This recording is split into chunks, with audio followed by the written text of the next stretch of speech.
نحمده ونصلي على رسوله الكريم اما بعد فاعوذ بالله من الشيطان الرجيم بسم الله الرحمن الرحيم رب اشرح لي صدري ويسر لي امري واحلل عقدة من لساني يفقهوا قولي. ہم انشاءاللہ العزیز الاربعین النوویہ کی حدیث نمبر 22 آج پڑھیں گے.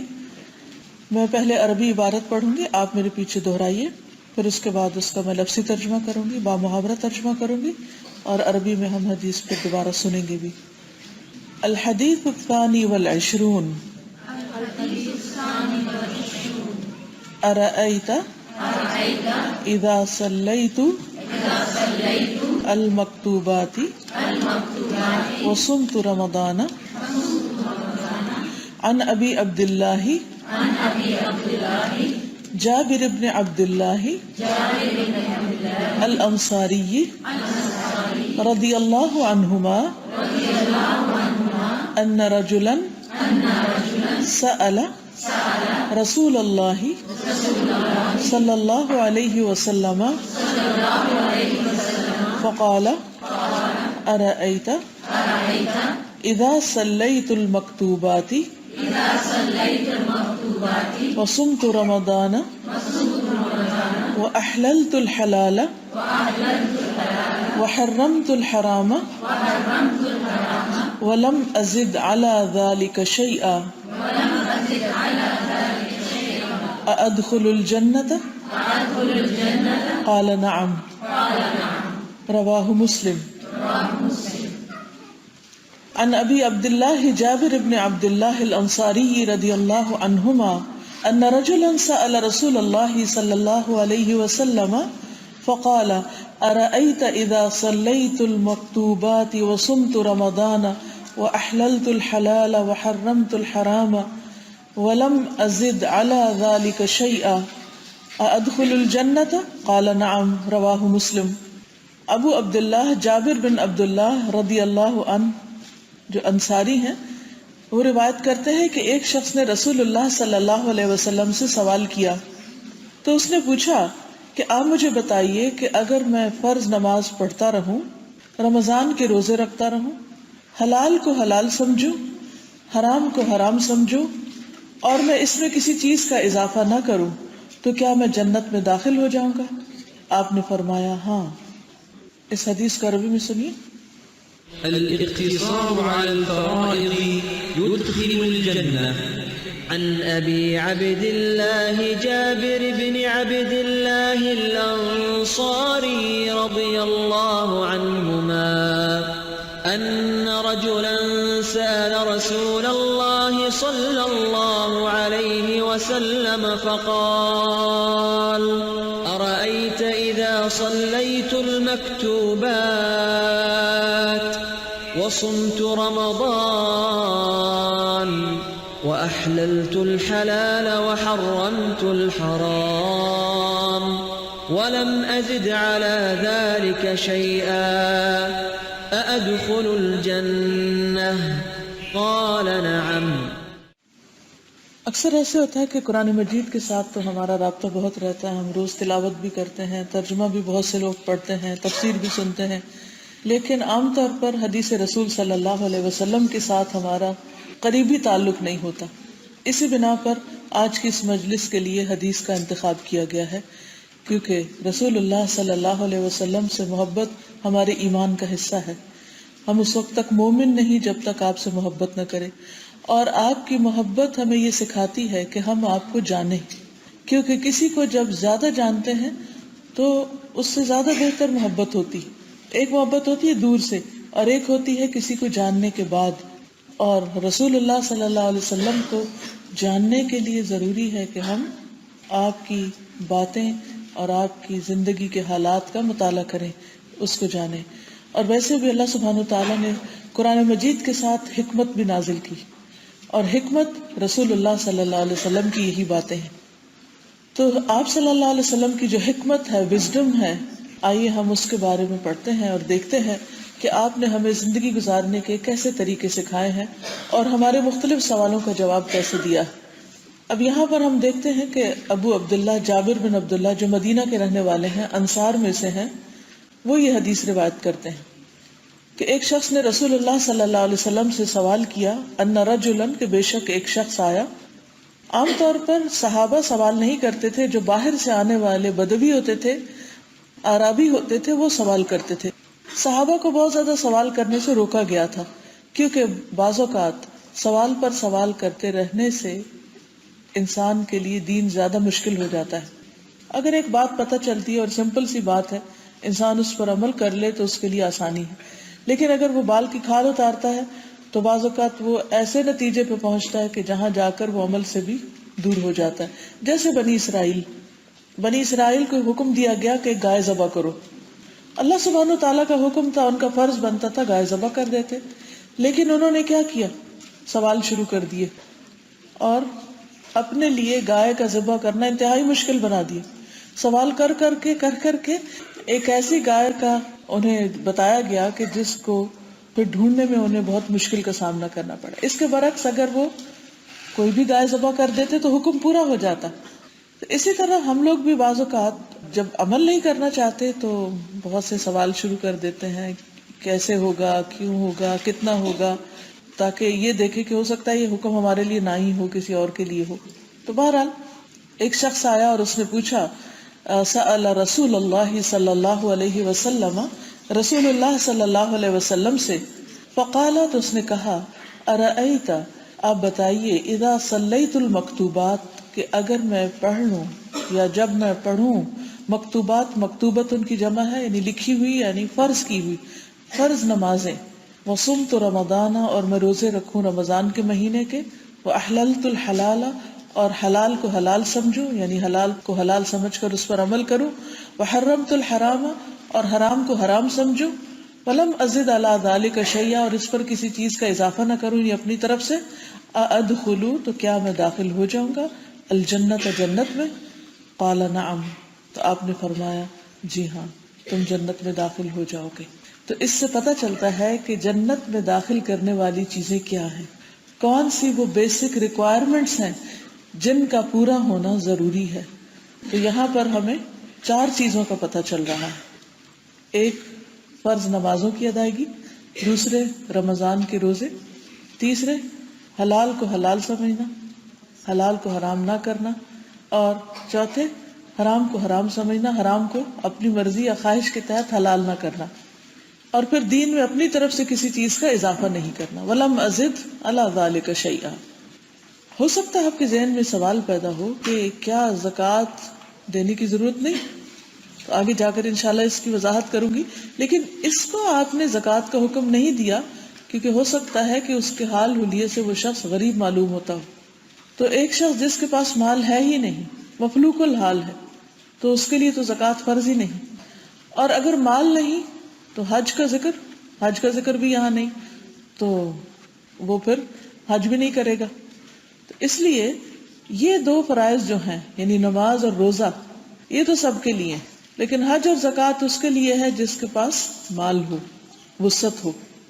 حدیث کی ایک اور روایت بھی ہے جس سے یہ پتہ چلتا ہے کہ حضرت جابر ہی نے روایت کیا اور انہوں نے اس شخص کا نام نعمان بن قوقل بتایا. یعنی دوسری حدیث سے ہمیں یہ پتہ چلتا ہے، اور وہ حدیث بھی صحیح مسلم کی ہے، کہ سوال کرنے والے کا نام نعمان تھا اور سوال یہی تھا اور آپ صلی اللہ علیہ وسلم کے جواب بھی یہی تھے.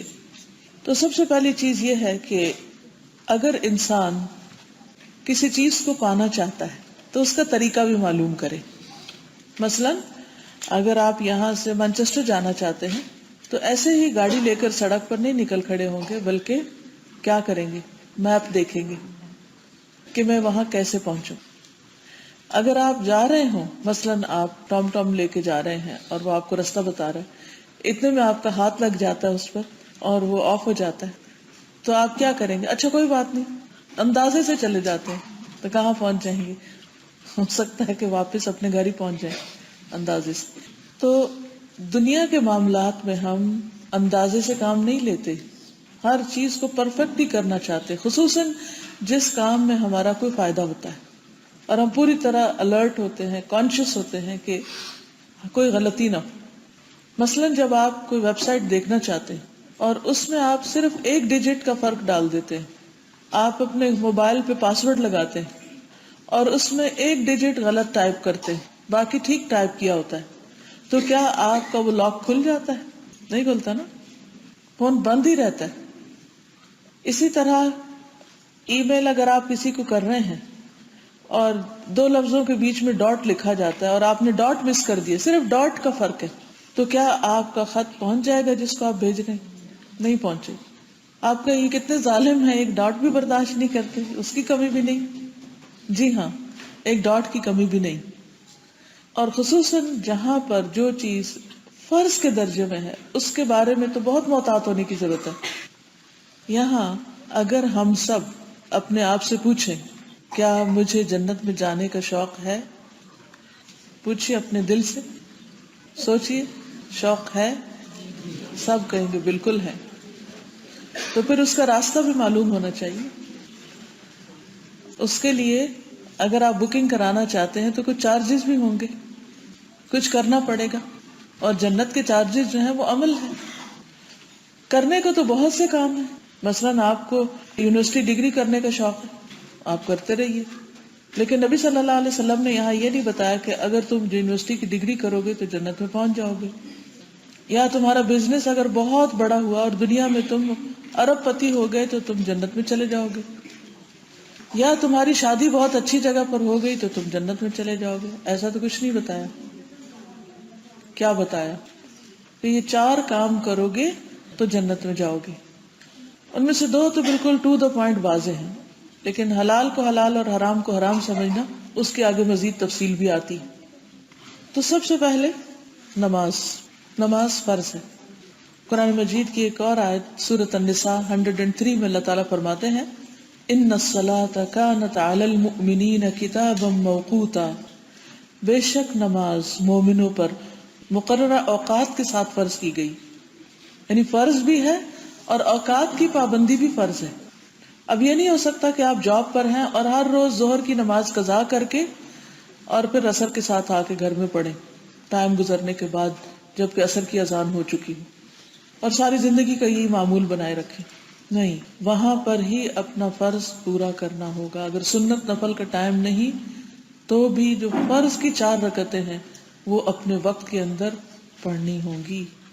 ان الصلاۃ کانت علی المؤمنین کتابا موقوتا، بلا شبہ مومنوں پر نماز اس کے مقررہ اوقات کے ساتھ فرض کی گئی ہے۔ تو یہ کتنی ہے نمازیں؟ 5، یعنی 5 نمازیں فرض ہیں، چھٹی کوئی نماز فرض نہیں۔ ہاں نفل وغیرہ ہیں جیسے تہجد ہے یا اور نوافل ہے، اشراق کے، چاشت کے وغیرہ وغیرہ۔ اور دوسری طرف رمضان کے روزے فرض ہیں، اور رمضان کے علاوہ باقی روزے آپ اپنی مرضی سے چاہیں تو رکھیں چاہیں تو نہ رکھیں، یعنی نفلی روزے جیسے رمضان کے فوراً بعد شوال کے 6 روزے آتے ہیں، یا ہر مہینے کے 3 روزے ہیں، یا سوموار اور جمعرات کا روزہ ہے، یہ مسنون روزے ہیں جو نبی صلی اللہ علیہ وسلم نے رکھے، یہ فرض نہیں ہے۔ ہاں اگر اپنے دل کی خوشی سے کوئی نفل کام کریں گے تو اس کا بہت بڑا اجر پائیں گے۔ اور پھر حلال کو حلال اور حرام کو حرام سمجھنا، اس کے 2 معنی۔ حلال کو حلال سمجھنے کا مطلب یہ ہے کہ انسان کا یہ اعتقاد ہو، عقیدہ ہو کہ یہ چیز حلال ہے، اور دوسرا یہ کہ اس پر پھر عمل کرنا، احللت الحلال۔ اور حرمت الحرام کا بھی یہی مطلب ہے کہ کسی چیز سے اگر انسان پرہیز کر رہا ہے، اس کو استعمال نہیں کر رہا۔ مثلا اگر یہ پانی حلال ہے، اب اگر میں اس کو پی رہی ہوں تو یہ سمجھ کر کہ یہ حلال ہے اس لیے پی رہی ہوں، لیکن اگر یہ کوئی ایسا ڈرنک ہے کہ جو حرام ہے تو میرا کیا فرض بنتا ہے کہ نمبر 1، میں اگر مال میں گزرتے ہوئے بھی ان بوٹلز پر نظر ڈالوں تو پہلا خیال مجھے کیا آئے کہ یہ حرام ہے۔ ٹھیک ہے، حرمت الحرام، کہ یہ حرام ہے، اور اس کو میں کیوں نہیں پیتی؟ کیونکہ یہ حرام ہے۔ ٹھیک ہے، تو اس کا اعتقاد بھی رکھنا اور پھر اس کو اپنے اوپر حرام بھی سمجھنا۔ اس سے انسان جب کسی چیز کو حلال سمجھ کر وہ کام کرتا ہے تو وہ کام عبادت ہو جاتا ہے، مگر اگر وہ اس کو حلال یا حرام کی کیٹیگری میں نہیں سمجھتا، بس ایسے ہی اس کو عادتاً استعمال کر رہا ہے، تو وہ عبادت نہیں ہوتا۔ عادت اور عبادت میں فرق یہی ہے. ٹھیک ہے. اب آپ دیکھیے کہ ایک شخص شراب سے پرہیز کرتا ہے لیکن وہ اس کو حرام نہیں سمجھتا. مثلا ہیلتھ ریزنز کی وجہ سے وہ اس سے بچتا ہے, اس لیے نہیں بچتا کہ یہ حرام ہے. تو ایسی صورت میں اس کے لیے اس میں کوئی اجر نہیں ہے کہ وہ نہیں پی رہا. اور اسی طرح یہ بھی نہیں کہ اس کو کوئی گناہ ہوگا, اس کو نہ گناہ ہے نہ ثواب ہے. لیکن اگر کوئی شخص, اس کا چاہے دل چاہے بھی, لیکن کسی چیز کو حرام سمجھتے اسے چھوڑ دیتا ہے تو اس کا وہ چھوڑنا کیا بن جاتا ہے؟ عبادت بن جاتا ہے. مثال کے طور پر ہسبینڈ وائف کا ریلیشن شپ, ایک شوہر اپنی بیوی کے پاس آتا ہے تو اس کا یہ ریلیشن شپ عبادت ہے. کیونکہ ایک موقع پر صحابہ نے پوچھا یا رسول اللہ صلی اللہ علیہ وسلم یہ بھی عبادت ہے؟ یعنی ہسبینڈ وائف کا جو فزیکل ریلیشن شپ ہے وہ بھی عبادت ہے. تو آپ نے فرمایا کہ اگر تم میں سے کوئی حرام کی طرف آئے تو کیا وہ اس کے لیے گناہ نہیں ہوگا؟ تو وہ حرام چھوڑ کر حلال کی طرف آ رہا ہے تو یہ حلال اس کے لیے کیا ہے؟ عبادت ہے. تو کیا بات واضح ہو گئی؟ کسی چیز کو حلال سمجھ کر اختیار کرنا عبادت, اور کسی چیز کو حرام سمجھ کے چھوڑنا عبادت. کسی چیز کو عادتاً چھوڑنا بس عادت, اور کسی چیز کو عادتاً پی لینا کھا لینا بس عادت. ٹھیک ہے. تو احللت الحلال جو ہے یہ ایک عبادت کا کام ہے, حرمت الحرام جو ہے یہ بھی عبادت ہے اور جنت میں لے جانے والا ہے. کیونکہ بندہ اللہ سبحانہ و تعالیٰ کی خوشی کی خاطر وہ حرام چیز کو چھوڑ رہا ہے. اب دیکھیے کہ حلال اور حرام کا دائرہ کافی وسیع ہے. حلال تو خیر بہت سارا ہے, لیکن جہاں اللہ تعالیٰ کی باؤنڈریز ہیں, جہاں اس نے چیزوں کو حرام قرار دیا ہے, ان کے بارے میں بھی ہمیں بہت کانشیس ہونا چاہیے. مثلاً کچھ حلال اور حرام کھانے پینے میں ہے. بہت سے لوگ اس کا بہت خیال رکھتے ہیں.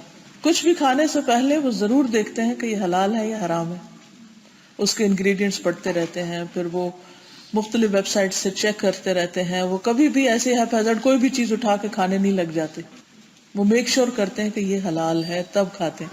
اب یہ جو میک شور کرنے کا عمل ہے بعضوں کا ٹیڈیس ہوتا ہے. اس کو پوچھ, وہاں فون کر, اس سے معلوم کر, اس کے بعد وہ دوا لے رہے ہیں, اس کے بعد وہ کھا رہے ہیں.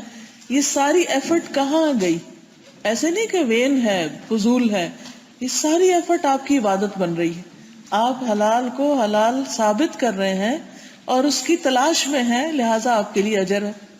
پھر اسی طرح کچھ چیزیں ایسی ہوتی ہیں کہ جن کو اللہ سبحانہ و تعالیٰ نے حرام قرار دیا ہے, لیکن دیکھنے میں وہ بہت خوبصورت نظر آتی ہیں اور انسان کا دل چاہتا ہے کہ وہ ان چیزوں کو حاصل کر لے.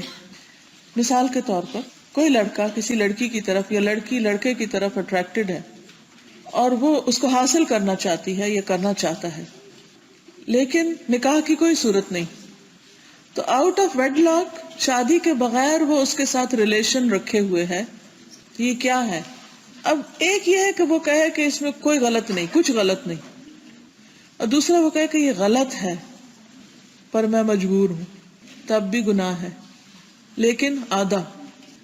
کیوں؟ اس لیے کہ وہ غلط کہہ رہا ہے. اگر وہ اس کو غلط کہے ہی نہ اور پھر وہ اس غلط کام کا ارتکاب بھی کرے, زنا کا ارتکاب کرے یا ویسے ریلیشن رکھے, تو اب اس نے کیا کیا؟ حرام کو اپنے لیے حلال کر لیا اور یہ کہا کہ کوئی نہیں, آج تو ماڈرن زمانہ ہے, آزادی ہے, جو جی چاہے کرو. تو اللہ تعالیٰ نے جو بھی باؤنڈریز رکھی ہیں ہمارے لیے کہ ان کے قریب نہیں پٹکنا, قرآن مجید میں آتا نا وَلَا تَقْرَبُوا الزِّنَا, زنا کے قریب بھی نہیں جانا. اب اگر کوئی شخص قریب جاتا ہے اس کے, یعنی وہ سارے سٹیپس جو اس سے پہلے آ رہے ہیں, اگر ان میں سے کسی چیز کا وہ ارتکاب کرتا ہے اور وہ کہتا ہے doesn't matter, I don't care, تو اس نے کیا کیا؟ حرام کو اپنے لیے حلال کر لیا. لیکن اگر وہ کہتا ہے کہ ہاں غلط ہے اور پھر کرتا ہے, تو آدھا گناہ. یا حرام کو حرام سمجھا لیکن عملی طور پر نہیں سمجھا, صرف عقیدتاً سمجھا. تو جنت میں جانے کے لیے دونوں چیزیں ضروری ہیں, کہ حرام کو حرام سمجھے بھی, کیونکہ بہت سے لوگ کیا کہتے ہیں نہیں ان کی جینیٹک ہے اور اب تو سائنٹیفکلی پرووڈ ہو گیا ہے کہ یہ انسان کی نیڈ ہے اور ضرورت ہے, اور بہت سے ایسے ایشوز بتاتے ہیں کہ جن کی وجہ سے بہت سی حرام چیزوں کو اپنے لیے حلال کر رہے ہیں اور ان کو حرام سمجھتے ہی نہیں. تو اس لیے بہت ضروری ہے کہ جن چیزوں کو اللہ سبحانہ و تعالیٰ نے حرام کہا ہے ان کو حرام سمجھا جائے، ان کو حرام مانا جائے، اور پھر ان کو اپنے اوپر بھی حرام کیا جائے. اگر وہ ایسا کرے گا تو اس کے لیے بہت بڑی جزا ہے، کیونکہ اس نے ایک اپنی پسندیدہ چیز کو کس لیے چھوڑ دیا؟ اللہ کی خاطر. اس میں اس کا دل تھا، اس کی چاہت تھی، اس کا شوق تھا، اس کی خوشی تھی، لیکن اس نے اپنی چاہت، شوق، خوشی سب کچھ کس لیے چھوڑ دی؟ اللہ کے لیے. حرمت الحرام، حرام کو حرام کر دیا اپنے لیے. حرام کا مطلب ہوتا ہے پروہیبٹڈ، اپنے اوپر روک لگا دی، بس خلاص دروازہ بند، اس طرف نہیں جانا. چاہے کھانے سے متعلق ہو، چاہے شادی سے متعلق ہو، چاہے وہ نگاہ سے متعلق ہو، زبان سے متعلق ہو، کان سے متعلق ہو. اب دیکھیے زبان سے متعلق کیا چیزیں ہوتی ہیں. مثلا جھوٹ کیا ہے؟ حلال ہے یا حرام ہے؟ سب کو پتہ. غیبت کیا ہے؟ فحش باتیں کرنا، گالیاں دینا کیا ہے؟ انما حرم ربی الفواحش ما ظہر منها وما بطن. میرے رب نے فحش باتوں کو، بے حیائی کی باتوں کو حرام کیا ہے، ظاہر میں ہو یا باطن میں ہو. ہاں؟ اب آپ دیکھیے کہ جب گالیاں دینا فحش میں آتا ہے تو کیا ہوا؟ اجازت نہیں. اب ایک شخص بچپن میں کسی ایسے ماحول میں رہا جہاں چاروں طرف گالیاں سنتا اور اس کو بھی عادت پڑ گئی. جب وہ بڑا ہوا، شعور آیا، اس نے سوچا اوہ یہ تو غلط ہے. اب وہ کیا کر رہا ہے؟ اس کو چھوڑ رہا ہے. اور کبھی کبھی غصہ آتا ہے تو وہ مچل اٹھتا ہے، اس کا دل چاہتا ہے کہ میں دوسرے کو گالیاں دے کے چپ کراؤں، لیکن وہ اپنی زبان کو روک رہا ہے. اپنی اس عادت کو اس نے کنٹرول کر لیا ہے. تو اتنی بڑی قربانی، اپنی عادت کو کنٹرول کرنا، اپنے آپ کو چینج کر لینا، اپنی بری عادتوں کو چھوڑ دینا اور اچھے کاموں کو اختیار کر لینا، یہ کوئی معمولی بات نہیں ہے. اس کا بدلہ جنت ہے. ورنہ تو انسان سوچتا ہے کہ سب کر رہے ہیں میں کیوں نہ کروں. جیسے آپ کے چھوٹے بچے مثلا اسکول جاتے ہیں اور بچے کو ایسے چپس کھا رہے ہیں یا ایسے ٹافیز کھا رہے ہیں کہ جن میں کچھ حرام کی آمیزش ہے، تو وہ بھی ضد کرتے ہیں کہ ہم نے بھی وہی چیز لینی. نیکسٹ ٹائم آپ گروسری پہ جاتے ہیں، وہ آپ کے ساتھ ہیں، کہتے ہیں یہ لینا ہے، میرا فرینڈ یہ کھا رہی تھی. آپ اس کو کیسے سمجھائیں گے؟ ہو سکتا ہے وہ رونے لگ جائے. مثلا آپ کی بچی اصرار کر رہی ہے کہ میں نے سمر آ گئی ہے، سلیو لیس پہن کے جانا ہے، اور وہ جوان ہو چکی ہے. ایک جوان لڑکی کے لیے، ایک ینگ لڑکی کے لیے سلیو لیس پہن کے مردوں میں نکلنا کیا ہے؟ حرام، ممنوع، پروہیبٹڈ. لیکن چونکہ ساری دوستیں اس کی پہن رہی ہیں، اس لیے اس کا بہت دل ہے کہ میں بھی پہنوں، میں ان سب سے زیادہ خوبصورت ہوں، میں اپنی خوبصورتی دکھاؤں، نمائش کروں اس کی. اور یہی تو موقع ہے، پھر تو سردیاں آ جائیں گی. لیکن وہ اپنی اس خواہش کو کنٹرول کر رہی ہے. اس کی مدر اس کو بتاتی ہے، وہ چھوٹے بچے کو ٹافی لینے سے اور بڑے کو کپڑے چھوٹے کرنے سے روکتی ہے کہ دیکھو یہ اللہ تعالیٰ نے روکا ہے، اس سے اگر ہم رک جائیں گے تو ہمارے لیے جنت ہے، اور اگر ہم اللہ کی حدیں توڑیں گے تو پھر بہت بڑی مشکل ہو جائے گی، اس کا راستہ آگ ہے. پھر اسی طرح آپ کے دل میں کسی کے بارے میں کوئی برا گمان آ جاتا ہے، آپ کو بیٹھے بیٹھے غصہ چڑھنے لگتا ہے، فلاں نے مجھے ایسے کیوں کہا. اب آپ کا دل چاہتا ہے کہ آپ اس کی برائی کسی سے کریں، آپ مچلنے لگتے ہیں. فون آپ نے اٹھا لیا کہ میں ابھی کال کرتی ہوں اپنی اماں کو، نمبر بھی ڈائل کر لیا، لیکن فوراً ہاتھ رکھ دیا کس پر؟ ریڈ بار پر. نہیں، سٹاپ. کیوں سٹاپ کیا آپ نے؟ آپ تو ابھی پتہ نہیں کیا کچھ کہنے والے تھے. کس چیز نے روکا آپ کو؟ کہ غیبت حرام ہے، غیبت مردہ بھائی کا گوشت کھانا ہے، غیبت کو اللہ نے منع کیا ہے. مجھے نہیں کرنی کسی کی برائی، میں اپنی زبان روک رہی ہوں. آپ نے اتنی بڑی اپنی خواہش قربان کر دی، کیا اس کا کوئی بدلہ نہیں ملے گا؟ اس کا بدلہ ہے اللہ کے پاس. آپ کا دل چاہ رہا ہے کہ آپ خوب میوزک سنیں، لیکن آپ کو پتا ہے اللہ نے منع کیا ہے، یہ پسندیدہ نہیں. آپ آن کرتے کرتے اپنا ہاتھ پیچھے کر لیتے ہیں، روک لیتے ہیں. کیا اس کا کوئی بدلہ نہیں ملے گا؟ ضرور ملے گا انشاءاللہ. اس لیے جب انسان دین کی طرف آتا ہے تو اس کو بہت اسٹرگل کرنی پڑتی، عادتیں چینج کرنی پڑتی، اور breaking habits is the most difficult work, most difficult task کہ انسان اپنی عادتیں چھوڑے، کیونکہ اس کے ساتھ وہ کمفرٹیبل ہو جاتا ہے چاہے اس میں نقصان ہی کیوں نہ ہو. تو جب ایک انسان اللہ کی خاطر حرام کو حرام سمجھ کے چھوڑ دیتا ہے کہ بس اللہ تعالیٰ کو پسند نہیں، چند دن کی تو بات ہے. جیسے روزہ رکھتا ہے تو کیا کہتے ہیں، چند گھنٹے کی تو بات ہے، ابھی افطار ہوگی تو میں کچھ کھا پی لوں گا. تو اس کے لیے کیا ہے، روزہ دار کے لیے کیا ہے؟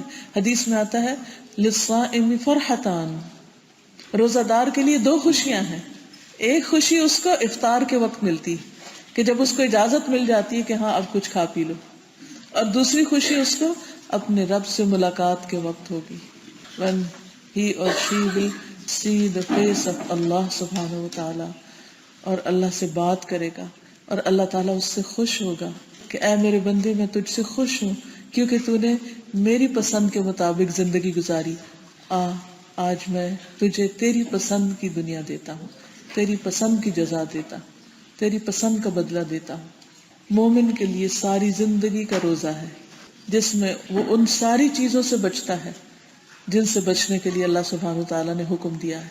تو اس لیے بہت ضروری ہے کہ ہم اس دنیا میں رہتے ہوئے اپنی آخرت کی تیاری کریں، اپنی دنیا کی چند خواہشات پوری کرنے کے لیے اپنی جنت کو رزق بنا لیں، اس کو ہاتھ سے نہ کھوئیں، کیونکہ دنیا تو ختم ہو جائے گی لیکن آخرت ہمیشہ کے لیے ہے. اور حدیث قدسی ہے، اللہ عز و جل فرماتے ہیں کہ میں نے اپنے نیک بندوں کے لیے ایسی ایسی چیزیں تیار کر رکھی ہیں جنہیں نہ کسی آنکھ نے دیکھا ہے، نہ کسی کان نے سنا، نہ کسی دل پر ان کا خیال گزرا. وہ اتنی خوبصورت چیزیں ہیں کہ جس کے بارے میں تم سوچ بھی نہیں سکتے، اور یہ اللہ نے ذخیرہ کیا، وہ سب کچھ تیار کر کے رکھا ہے. اور کیا شان ہے ان کی جن کی اللہ نے تمہیں اطلاع دے رکھی ہے. اور قرآن مجید میں آتا ہے فَلَا تَعْلَمُ نَفْسٌ مَّا أُخْفِيَ لَهُم مِّن قُرَّةِ أَعْيُنٍ، کوئی شخص نہیں جانتا کہ اس کے لیے آنکھوں کی ٹھنڈک میں سے کیا کچھ تیار کیا گیا ہے، یعنی جس کو صرف دیکھ کے خوش ہو جائیں گے. تو اس لیے پیاری بہنوں، یہ بہت ضروری ہے کہ ہم اللہ تعالیٰ کی رضا کی خاطر اپنی زندگی سے ان سب چیزوں کو کراس کر دیں جو حرام کی کیٹیگری میں آتی ہیں، بلکہ ان کو بھی چھوڑ دیں جو شک میں ڈالنے والی ہیں، جن کے بارے میں ہم پوری طرح شور نہیں ہے کہ یہ ٹھیک ہے کہ نہیں. کیوں؟ صرف اللہ کی رضا کے لیے. تو اس حدیث سے پہلی بات یہ پتہ چلتی ہے کہ فرائض کا ادا کرنے والا جنت سے محروم نہیں رہے گا.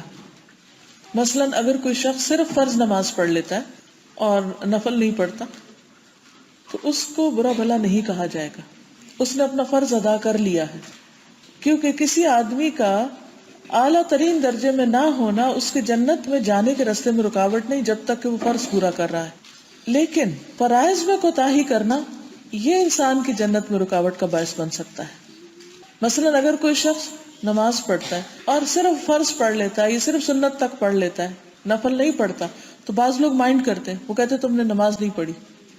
ہاں، سنت اور نفل کس لیے پڑھے جاتے ہیں؟ تاکہ فرض میں جو کمی بیشی رہ جائے اس کو پورا کر لیا جائے. ایک اعرابی پریشان حال بکھرے بالوں والا رسول اللہ صلی اللہ علیہ وسلم کی خدمت میں حاضر ہوا. اس نے پوچھا اے اللہ کے رسول صلی اللہ علیہ وسلم، مجھے بتائیے اللہ تعالیٰ نے مجھ پر کتنی نمازیں فرض کی؟ آپ نے فرمایا 5. یہ اور بات ہے کہ تم اپنی طرف سے نفل پڑھ لو. پھر اس نے کہا بتائیے اللہ تعالیٰ نے مجھ پر کتنے روزے فرض کیے ہیں؟ آپ نے فرمایا رمضان کے مہینے کے. اور یہ اور بات ہے کہ تم اپنے طور پر خود کچھ نفلی روزے بھی رکھ لو، یعنی پسند کیا. پھر اس نے پوچھا اور بتائیے زکوٰۃ کس طرح اللہ نے مجھ پر فرض کی ہے؟ رسول اللہ صلی اللہ علیہ وسلم نے اس کو ساری تفصیل بتا دی. اس عرابی نے کہا اس ذات کی قسم جس نے آپ کو عزت دی ہے، نہ میں اس میں سے جو اللہ نے مجھ پر فرض کیا ہے کچھ کم کروں گا، نہ اس پر زیادہ کروں گا. تو اس پر رسول اللہ صلی اللہ علیہ وسلم نے فرمایا اگر اس نے سچ کہا تو یہ فلاح پا گیا، اگر اس نے سچ کہا تو یہ جنت میں چلا گیا.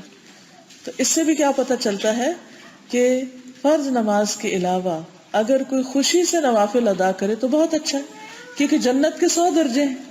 تو جو اوپر کے درجوں پہ جانا چاہتا ہے اس کو پھر اتنا ہی زیادہ کام کرنا پڑے گا. جیسے دنیا میں آپ کو جس درجے کا، جس قیمت کا، جس لوکیلٹی میں جس قسم کا گھر چاہیے، پھر اس کی آپ کو اتنی ہی قیمت ادا کرنی پڑتی.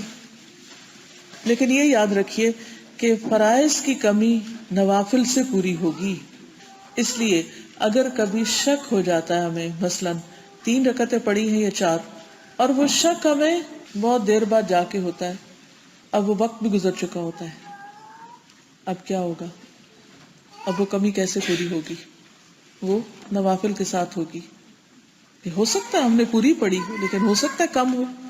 کیونکہ بعض اوقات جب کمی ہوتی ہے تو ہمیں پتہ تو نہیں چلتا کہ کمی ہو گئی ہے. اسی طرح بعض اوقات پڑھتے ہوئے ہم کچھ منہ سے بولتے بولتے کچھ آیتیں چھوڑ جاتے ہیں یا کوئی تسبیحات صحیح طرح نہیں ادا کر پاتے یا ویسے میں ہمیں کوئی وہم لاحق ہو جاتا ہے. اور سب سے بڑی بات یہ کہ ہمارا خشوع و خضوع آ ہی نہیں پاتا. تو ایسی صورت میں پھر کیا کرنا ہوگا؟ نوافل کی کثرت، تاکہ فرائض میں کمی نہ ہو. حدیث میں آتا ہے قیامت کے دن لوگوں کے اعمال میں سے سب سے پہلے جس چیز کا حساب لیا جائے گا وہ نماز ہوگی. سب سے پہلے سوچئے قیامت کا دن ہے اور آپ کھڑے ہیں وہاں اور اعمال نامے کھل گئے ہیں اور ساری نمازیں ایک جگہ پر اکٹھی کر دی گئی ہیں کہ کل اتنی تھی اور اس نے اتنی پڑھی ہے. کبھی دنیا میں بھی آپ نے یہ تجربہ کیا ہوگا کہ جب پیپر آپ کے سامنے آتا ہے مارک ہو کے یا رزلٹ آتا ہے یا رزلٹ کا ڈے ہوتا ہے تو وہ دن کیسا ہوتا ہے. تصور کریں کہ لاسٹ ٹائم کب اپنا کوئی رزلٹ پتا کیا آپ نے. وہ اگر آپ کو اپنا بلڈ ٹیسٹ یا کوئی اور ٹیسٹ بھی کرواتے ہیں تو اس کے بعد دل کی حالت کیا ہوتی. ایک روز میں ایک ڈاکٹر کے پاس گئی تو اس کے ٹیبل پہ بہت سے ٹیسٹ رکھے ہوئے تھے. تو ایک دم پریشان ہو گیا، کہنے لگا کہ مجھے سمجھ نہیں آتی کہ جو ٹیسٹ آ رہا ہے کینسر ہے، جو ٹیسٹ آ رہا ہے اس میں کینسر ڈائگنوزڈ ہے، جو ٹیسٹ آ رہا ہے کینسر ڈائگنوزڈ ہے. مجھے سمجھ نہیں آ رہی کہ میں پیشنٹس کو کیسے بتاؤں. یعنی ایک ڈاکٹر پریشان ہو رہا ہے مریضوں کی خطرناک بیماری پر. تو جب کسی مریض کو یا کسی انسان کو کسی بڑے مرض کا پتہ چل جاتا ہے کہ اس کے اندر ایسی کوئی بیماری آ گئی ہے جو اس کی جان لے سکتی ہے تو اس وقت دل کا حال کیا ہوتا ہے. لیکن پھر بھی ایک ہوپ ہوتی ہے کہ کوئی بات نہیں، انشاءاللہ ٹھیک ہو جائیں گے. اب دوائیاں ہیں، اب سرجریز ہو جاتی ہیں اور بھی بہت ساری چیزیں ہیں. انشاءاللہ جتنی زندگی اللہ نے دی ہے وہ تو ہے ہی. انسان اپنے آپ کو کئی تسلیاں دے لیتا ہے.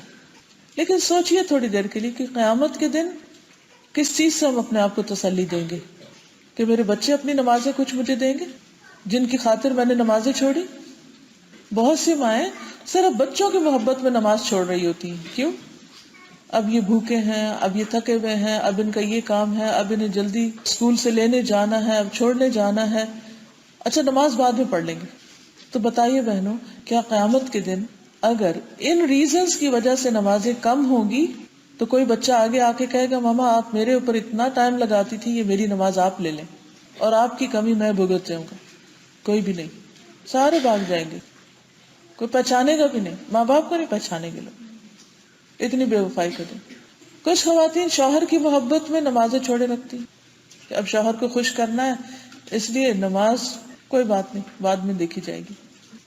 جو اللہ کا حق ہے وہ تو اللہ کا حق ہے.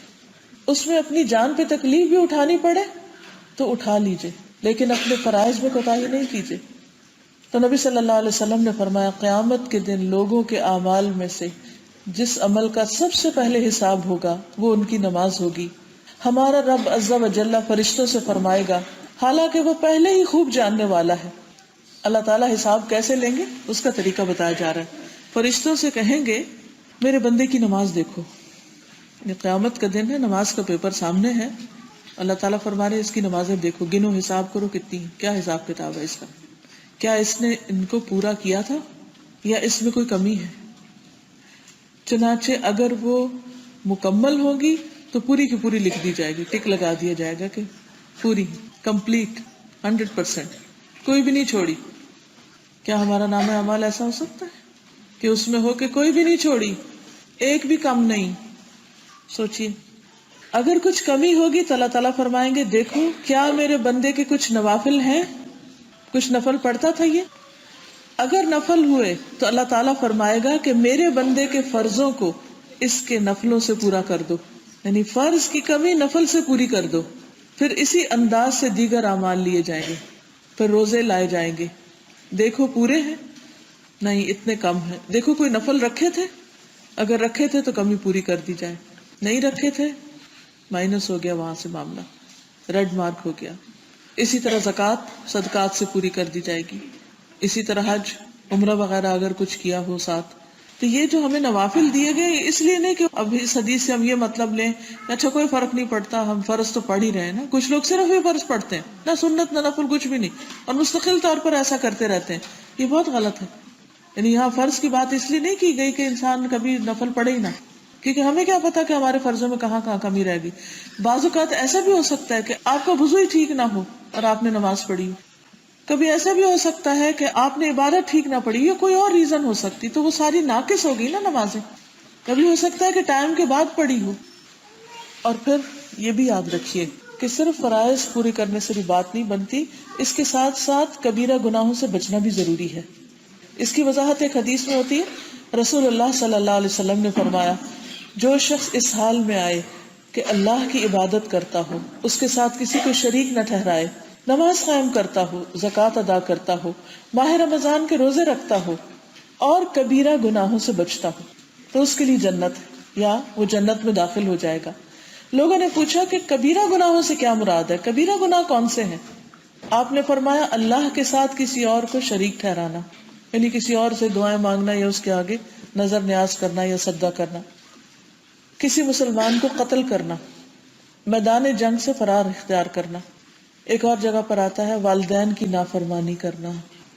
کون بچہ ہے جو یہ دعویٰ کر سکتا ہے کہ میں نے اپنے ماں باپ کی کوئی بات کبھی نہیں ٹالی؟ ہم سب اپنے رویے پر غور کریں کہ ہم نے اپنے ماں باپ کے ساتھ کیا سلوک کیا, ان کی کتنی باتیں مانی اور کتنی نہیں مانی, ان کو کہاں کہاں ستایا.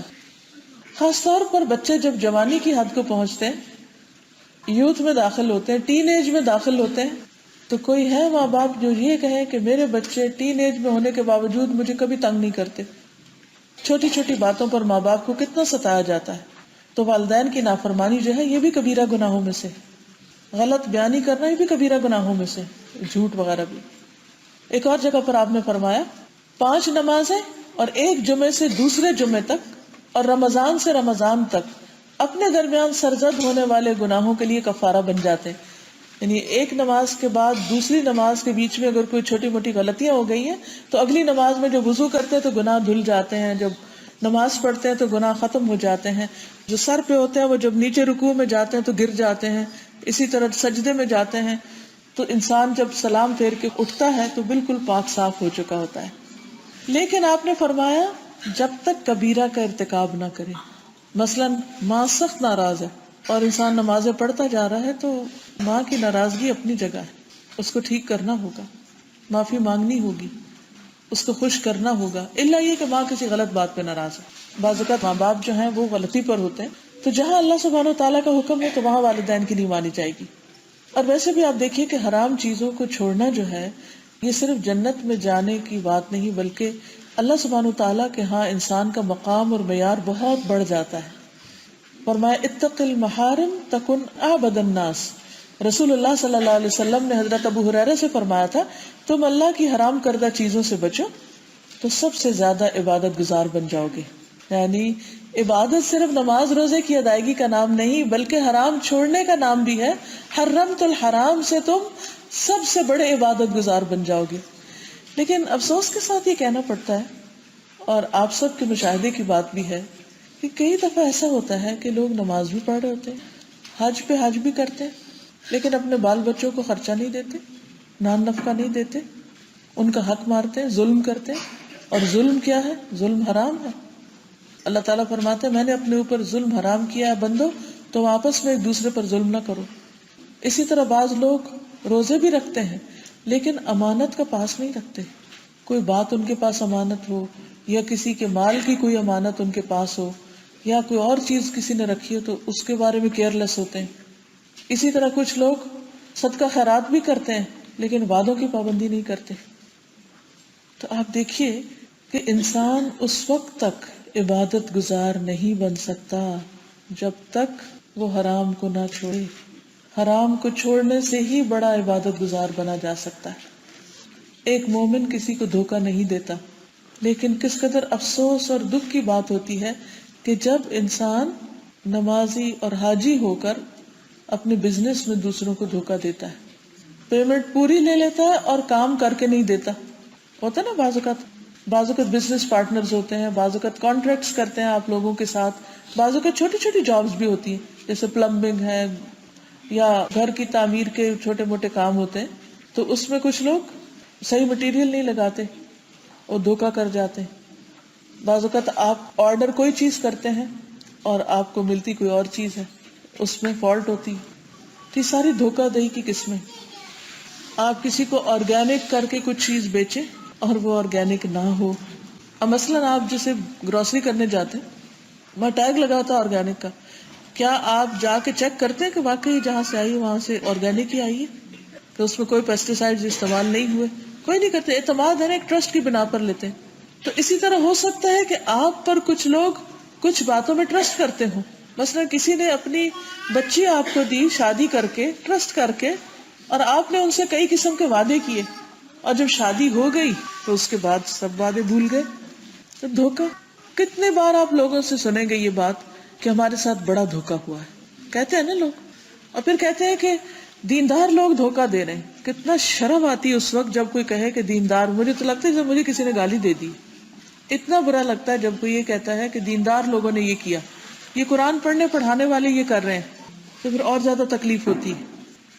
تو نبی صلی اللہ علیہ وسلم نے حضرت ابو ہریرہ سے کیا فرمایا کہ حرام چھوڑ دو تو سب سے زیادہ بڑے عبادت گزار بن جاؤ گے. اور اگر انسان فرائض کی ادائیگی بھی کرے اور دوسری طرف حرام بھی چھوڑے اور کبیرہ گناہوں کا ارتکاب نہ کرے، تو ایک اور حدیث میں آپ نے فرمایا، ایک دفعہ آپ ممبر پہ چڑھے، فرمایا میں قسم کھاتا ہوں، نہیں میں قسم کھاتا ہوں، نہیں میں قسم کھاتا ہوں، پھر نیچے اتر گئے. آپ کے پڑھانے اور سکھانے کا طریقہ آپ دیکھیے کہ آپ آئے ہیں 3 دفعہ یہ فرما کے پھر چلے گئے. پھر فرمایا خوش ہو جاؤ، خوش ہو جاؤ. اب یہ آپ نے انداز کیوں اختیار کی؟ تاکہ سب لوگ پوری طرح اٹینٹو ہو جائیں.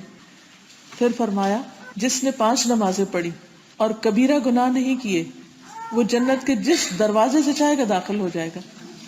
آپ کو وحی کے ذریعے بتایا گیا ہوگا، اور آپ لوگوں کو ایک گڈ نیوز، کیونکہ آپ بشیر بھی تھے نا، بشیر و نذیرہ، تو اب آ کے خوشخبری دے رہے تھے. اور کبیرہ گناہوں کے بارے میں تو آپ کو معلوم ہی ہے کہ والدین کی نافرمانی اور پاک دامن عورتوں پر تہمت لگانا، یتیم کا مال کھانا، سود کھانا. اب جو سود ہے یہ بھی کبیرہ گناہ ہے. اب اگر کوئی شخص ایک طرف نماز پڑھتا ہے اور دوسری طرف سود کا لین دین کرتا ہے تو سود اس کی نمازوں کو بھی کھا جائے گا. تو اس طرح کے کانفلکٹ والے کام نہیں کرنے چاہیے. ان الصلاۃ تنہی عن الفحشاء، اصل نماز وہ ہے جو انسان کو بے حیائی سے روک دیتی. پھر اسی طرح نماز جو ہے وہ گناہوں کو بھی دھوتی. ابو ہریرہ کہتے ہیں رسول اللہ صلی اللہ علیہ وسلم نے فرمایا کہ اگر کسی کے دروازے پر کوئی نہر جاری ہو اور وہ اس میں دن میں 5 مرتبہ نہائے تو کیا اس کے جسم پر میل کچیل باقی رہے گی؟ تو لوگوں نے عرض کیا کہ اس کے جسم پر بالکل بھی میل نہیں رہے گی. آپ نے فرمایا 5 نمازوں کی یہی مثال ہے، اللہ تعالیٰ ان کے ذریعے سے گناہوں کو مٹاتا ہے. اب دیکھیں دن میں 1 دفعہ بھی نہا لیں تو سارا دن صاف صاف رہنے کا ایک احساس رہتا ہے کہ میں صاف ہوں، میں صاف ہوں. لیکن جس دن آپ نہیں نہاتے تو کیا محسوس ہوتا ہے؟ اپنے آپ سے بھی ایک کراہت آتی ہے اور بار بار سوچتے ہیں کہ نہا لینا چاہیے، صاف ہو جانا چاہیے، صاف ہو جانا چاہیے. تو بالکل اسی طرح اگر نماز نہیں پڑھیں گے تو آہستہ آہستہ آپ کے دل پر ڈپریشن، پریشانی، غم، خوف اور تفکرات اور یہ چیزیں آپ کو گھیرنا شروع کر دیں گی، اور آپ کو پتہ بھی نہیں ہوگا کہ اصل وجہ کیا ہے، کیونکہ آپ اس معاملے میں بے ہوش ہو چکے ہیں. مثلا کچھ لوگ کوئی ایک نماز عادتاً قضا کر کے پڑھتے ہیں، وہ سمجھتے ہیں اس طرح بھی ٹھیک ہے، انہوں نے خود ہی فتویٰ دے دیا. مثلا فجر پہ اٹھتے ہی نہیں، اپنے ٹائم سیٹ کیے ہوئے اور اس کے مطابق اٹھتے ہیں. اب وہ 1 دن کی بات نہیں، 2 دن کی نہیں، روز آپ ایبسنٹ ہیں. اگر روز آپ اپنی ڈیوٹی سے آف ہو جائیں اور دیر سے جائیں تو آپ کی تو جاب ہی ختم ہو جائے گی. اللہ سبحانہ و تعالیٰ روزانہ آپ کو صبح بلاتے ہیں اور آپ سوئے رہتے ہیں، سوئے رہتے ہیں، سوئے رہتے ہیں، اور آپ کا احساس بھی ختم ہو گیا. لیکن جب آپ اٹھتے ہیں تو آپ کا دل پریشان سا ہوتا ہے اور آپ سمجھتے ہیں ویسے ہی کوئی بات یاد آ گئی ہے، کوئی اور وجہ ہے. اصل وجہ آپ کو یاد ہی نہیں ہوتی کہ آپ نے نماز نہیں ادا کی، کیونکہ وہ عادت بن چکی ہے نا، اس کا احساس بھی نہیں رہتا. لیکن جب آپ اللہ کی رحمت سے روز دور ہوتے ہیں، روز نافرمانی کے ساتھ دن کا آغاز کرتے ہیں، یہ اللہ کی نافرمانی ہے نا، تو پھر اس کا نقصان کیا ہوگا؟ وہ گناہوں کی میل چڑھتی جائے گی، چڑھتی جائے گی، چڑھتی جائے گی. تو وہ جو احساس ہے خوشی کا، اطمینان کا، سکون کا، زندگی میں ایک جذبے کا، وہ مٹتا چلا جائے گا، کیونکہ اندھیرا چھاتا چلا جا رہا ہے. نماز روشنی ہے. پھر اسی طرح کفر اور شرک کے درمیان فرق بھی نماز کرتی ہے. کئی نمازیں تو دور کی بات، صرف ایک نماز چھوڑنے کا نقصان کتنا ہے. نبی صلی اللہ علیہ وسلم نے فرمایا جس کی نماز فوت ہو گئی پس گویا اس کا مال اور اولاد فنا ہو گیا. یہ صحیح الترغیب و ترہیب کی حدیث ہے 577 کہ جس کی نماز فوت ہو گئی اس کا گویا مال اور اولاد دونوں ہی ختم. یہ ایسے ہی ہے، مثلاً کوئی شخص کام سے جب گھر جائے تو پتہ چلے کہ گھر کو آگ لگ گئی اور گھر والے بھی ختم ہو گئے اور گھر بھی پورا ختم ہو گیا اور کچھ بھی نہیں بچا، تو اس کے غم اور پریشانی اور تکلیف کا کیا حال ہوگا.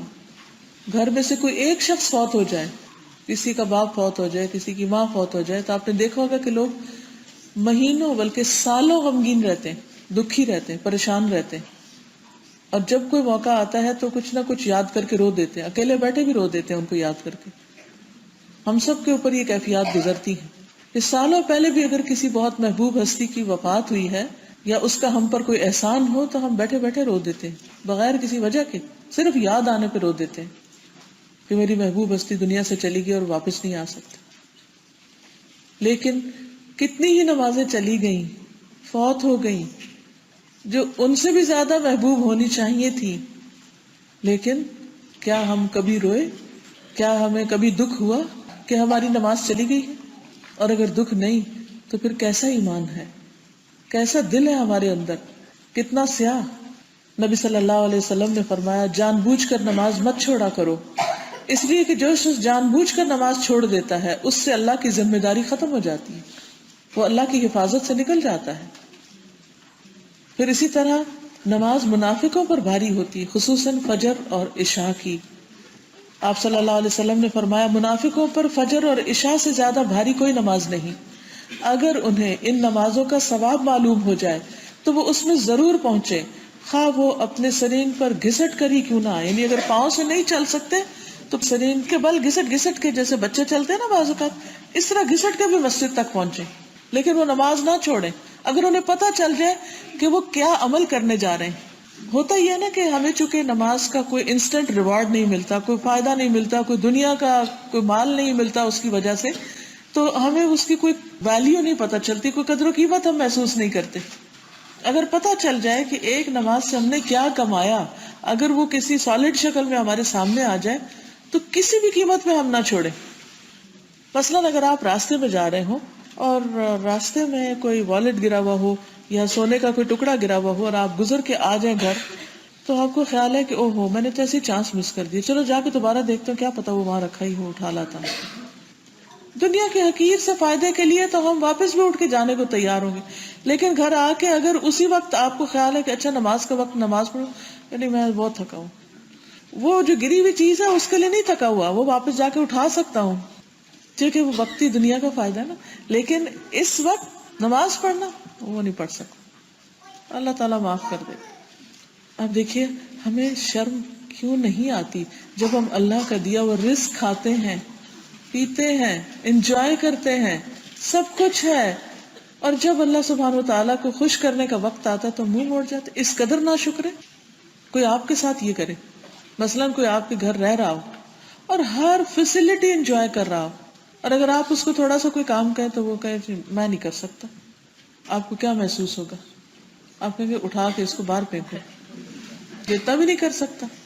ہم سب کچھ اس کو دے رہے ہیں اور یہ چھوٹی سی چیز کے لیے بھی تیار نہیں ہے، چھوٹے سے کام کے لیے بھی. تو کیا فائدہ اس کا؟ جو کسی کو فائدہ پہنچاتے نہیں، جو کسی کے شکر گزار نہیں ہوتے، ان کی کوئی ویلیو نہیں ہوتی، ان کی کوئی قدر و قیمت نہیں ہوتی. اس لیے بہت ضروری ہے کہ ہم اللہ سبحانہ و تعالیٰ کا حق پہچانیں اور خوشی سے اس کی طرف جائیں، صرف ٹکرے مارتے ہوئے یا ایک بوجھ اتارتے ہوئے نہیں. اچھا کچھ لوگوں نے اس کو بھی بہانہ بنا لیا، وہ کہتے ہیں اچھا چونکہ دل نہیں کرتا تو اللہ تعالیٰ کی طرف تو دل سے جانا چاہیے، تو کیا فائدہ ہوگا ایسی نماز کا؟ نہیں بھائی فرض ہے. کیا ڈیوٹی پہ جانے کو روز آپ کا دل چاہتا ہے؟ جو آپ جاب پہ چلے جاتے ہیں صبح سویرے، آدھی رات کو نکل جاتے ہیں، دل چاہ رہا ہوتا ہے آپ کو اس وقت، آپ کو گھر میں آرام پسند نہیں ہے، آپ اس لیے نکل جاتے ہیں. کتنے لوگوں کی رات کی نائٹ ڈیوٹیز ہوتی ہیں، ان کا دل نہیں چاہتا کہ ان کو رات کے وقت نرم گرم بستر ملے اور وہ آرام کرے، وہ رات کی نیند قربان کر کے کام کرتے ہیں کیونکہ کچھ ملتا ہے نا. پھر وہ بھی یاد رہے کہ بے نمازی کا قارون، فرعون، حامان اور ابی ابن خلف کے ساتھ انجام ہوگا. رسول اللہ صلی اللہ علیہ وسلم نے فرمایا جو شخص نماز کی پابندی کرے گا اس کے لیے قیامت کے دن نماز روشنی، دلیل اور نجات کا سبب ہوگی. قیامت کے دن بہت اندھیرا ہے تو روشنی اپنے اعمال کی ہوگی، اس میں سے ایک روشنی کس چیز کی ہوگی؟ نماز کی ہوگی. اگر آپ کو جنگل میں جانا ہو، بعض اوقات بچے کیمپنگ کرتے ہیں نا، جنگل میں جا کے رہتے ہیں اپنی خوشی سے، تو وہ ساتھ ٹارچ لے کے جاتے ہیں، کیونکہ ان کو پتا ہوتا ہے کہ وہاں دوسری لائٹ نہیں ہوگی، اپنی روشنی لے کے جانی. قیامت کے دن بھی ہر ایک کی اپنی اپنی روشنی، وہ ٹارچ ساتھ رکھنی ہوگی. تو اگر آپ نماز ہی نہیں پڑھیں گے تو ٹارچ کہاں سے ہوگی؟ بہرحال فرمایا کہ جو شخص قیامت کے دن یعنی کہ نماز کی پابندی کرے گا، وہ اس کے لیے روشنی، دلیل اور نجات کا سبب بنے گی، پاس ہو جائے گا. اور جو شخص پابندی نہیں کرے گا وہ اس کے لیے روشنی، دلیل اور نجات کا سبب نہیں بنے گی. اور وہ شخص قیامت کے دن قارون، فرعون، حامان جو فرعون کا وزیر تھا اور ابی ابن خلف کے ساتھ ہوگا، یعنی انتہائی بڑے مجرموں کے ساتھ اس کو اٹھایا جائے گا، وہ ان کے ساتھ ہوگا. یعنی اللہ سبحانہ وتعالیٰ کو ایسے لوگ اتنے ناپسند ہیں. سورۃ المدثر آیت 42 اور 43 اس میں آتا ہے کہ جہنم میں جانے والوں سے پوچھا جائے گا ما سلککم فی سقر، تمہیں جہنم میں کیا چیز لے گئی، یہ کیوں تم یہاں پڑے ہو؟ قالوا، وہ کہیں گے لم نک من المصلین، لم نک من المصلین، ہم نماز پڑھنے والوں میں سے نہیں تھے، ہم نماز نہیں پڑھتے تھے. تو نماز کرنا پڑھنا جہنم میں لے جانے والی چیزوں میں سے ہے. اسی وجہ سے آپ دیکھتے ہیں کہ بہت سے فقہاء اس بات پر متفق ہیں کہ جس نے نماز کا انکار کرتے ہوئے نماز چھوڑ دی کہ میں نہیں مانتا کہ نماز بھی کوئی چیز ہے، یعنی اسے اسلام کا حکم ہی نہیں سمجھا اور نہ فرض سمجھا، تو اس بات پر ان کا اجماع ہے، سب اکٹھے ہیں کہ وہ شخص مسلمان ہی نہیں جو یہ کہے کہ نماز ضروری نہیں اور پڑھے بھی نہیں. اور جو شخص یہ مانتا بھی ہے کہ نماز ہے اور فرض ہے، اس کے باوجود سستی کرتا ہے اور ان کو چھوڑ دیتا ہے، تو یہ منافقین کی صفت بتائی گئی ہے قرآن مجید میں کہ وہ نماز کی طرف نہیں آتے مگر سستی کرتے ہوئے، یا یہ کہ چھوڑ دیتے ہیں تو پھر اس کے لیے تارک الصلاۃ، یعنی مانتے ہیں نماز ہے لیکن نہیں پڑھتے، تو اس کے لیے علماء نے کہا کہ وہ کفر کا ارتکاب کرتے ہیں. پھر اسی طرح جو بچے 10 سال کے ہو جائیں اور نماز نہ پڑھیں تو ماں باپ کو اجازت دی گئی ہے کہ وہ ان بچوں کے ساتھ سختی بھی کر سکتے. حدیث میں تو مارنے کی بات آتی، لیکن اگر نہیں بھی مارتے تو آپ ان کے اوپر فرم ایکشن لیں گے. یعنی آپ یہ نہیں کہ ایک دم بغیر سمجھائے بتائے مارنا شروع کر دیں. ہو سکتا ہے آپ ایسی جگہ ہوں جہاں مار ہی نہ سکتے ہوں، تو ایسی صورت میں بھی وہ جو محبت ہے، جو چاہت ہے اور جو بچوں کی جو ڈیمانڈ ہوتی ہیں ان میں آپ کمی کر سکتے ہیں. اچھا، اب دیکھنے میں تو یوں لگے گا جیسے آپ بہت ظالم پیرنٹ ہیں، لیکن حقیقت یہ ہے کہ یہ ان کو ڈسپلن کرنے کے لیے، ان کے مستقبل کے فائدے کے لیے آپ ان کے ساتھ کریں گے، ورنہ قیامت کے دن وہ آپ کو بلیم کریں گے کہ آپ نے ان کو کیوں نہیں کہا تھا، آپ نے ہمیں کیوں نہیں بتایا تھا، وہ آپ کو پکڑ لیں گے. اسی طرح فرض روزے ہیں، روزہ رکھنے کا بہت بڑا اجر و ثواب ہے، بخشش کا ذریعہ ہے، اور قیامت کے دن روزہ داروں کے لیے خاص دروازہ سجایا جائے گا جس کا نام ریان ہوگا، وہ اس میں سے داخل ہوں گے. اور اس کے برعکس جو لوگ بلا وجہ روزہ چھوڑ دیتے ہیں کہ ہم کیسے روزہ رکھیں، اتنے لمبے گھنٹے کا روزہ ہے، اتنا لمبا دن ہے، ہم نہیں رکھ سکتے، وہ صرف ایک خوف ہوتا ہے. حالانکہ اگر رکھ لے انسان تو ایسی برکت ہوتی ہے کہ اللہ تعالیٰ ان لوگوں کو توفیق بھی دے دیتا ہے جو رکھ رہے ہوتے ہیں. بہرحال رسول اللہ صلی اللہ علیہ وسلم نے فرمایا میرے پاس 2 آدمی آئے، انہوں نے میرا بازو پکڑا اور مجھے ایک دشوار گزار پہاڑ پر لے گئے، یعنی بہت مشکل سا پہاڑ تھا، بہت اونچا سا. ایک جگہ میں کیا دیکھتا ہوں کہ کچھ لوگ الٹے لٹکے ہوئے، یعنی پاؤں اوپر سر نیچے لٹکائے ہوئے. تھوڑی دیر کے لیے سوچیے اگر آپ کو کبھی 5 منٹ بھی وال کے ساتھ پاؤں اوپر رکھ کے سر نیچے کرنا پڑے تو کتنا تکلیف دہ ہو جاتا ہے. نماز میں نیچے سجدہ دینا مشکل ہو جاتا ہے جبکہ پورے الٹے بھی نہیں لٹکے ہوتے، تھوڑے سے ایک طرح سے لیٹے ہی ہوتے ہیں. تو وہ الٹے لٹکائے ہوئے تھے، ان کی باچھوں کو پھاڑا جا رہا تھا، یہ جو لپس کے جو کنارے ہیں یہاں سے یہ پھاڑے ہوئے تھے اور وہ بلیڈ کر رہی تھی جگہ، الٹے لٹکا کے وہ کاٹے ہوئے اور بلیڈ کر رہے تھے. میں نے کہا یہ کون لوگ ہیں؟ انہوں نے کہا یہ وقت سے پہلے روزہ افطار کر دیتے تھے، یعنی روزہ توڑ دیتے تھے، افطار سے پہلے افطاری کر لیتے. تو اگر آدھا روزہ رکھ کے اور باقی روزہ یوں توڑنے کی یہ سزا ہے بلا وجہ، ایک تو نا کوئی بیمار ہو جائے، کوئی تکلیف ہو گئی ہے اور اس کی جان کو خطرہ ہو گیا تو روزہ توڑا جا سکتا ہے، مریض کے لیے تو رخصت ہے، لیکن بلا وجہ ایسے ہی بس مستی میں انسان روزے کی قدر نہ کرے یا اس کی پرواہ نہ کرے تو سوچئے جو اچھے بھلے ہٹے کٹے ہوتے ہوئے روزہ نہیں رکھتے اس کا پھر کیا ہوگا. پھر اسی طرح باقی فرائض کی ادائیگی جیسے زکوٰۃ وغیرہ ہے، تو جب کوئی شخص ان تمام چیزوں کی ادائیگی کرتا ہے جیسے ایک اور حدیث میں آتا ہے کہ ایک شخص نے کہا میں گواہی دیتا ہوں کہ اللہ کے سوا کوئی معبود نہیں اور آپ اللہ کے رسول ہیں، اور میں 5 نمازیں پڑھتا ہوں، رمضان کے روزے رکھتا ہوں اور اس کی راتوں کا قیام بھی کرتا ہوں، زکوٰۃ بھی دیتا ہوں. تو رسول اللہ صلی اللہ علیہ وسلم نے فرمایا جو شخص ان اعمال پر فوت ہوگا وہ صدیقین اور شہداء میں سے ہے، یعنی اس کا انجام ایسے لوگوں کے ساتھ ہوگا.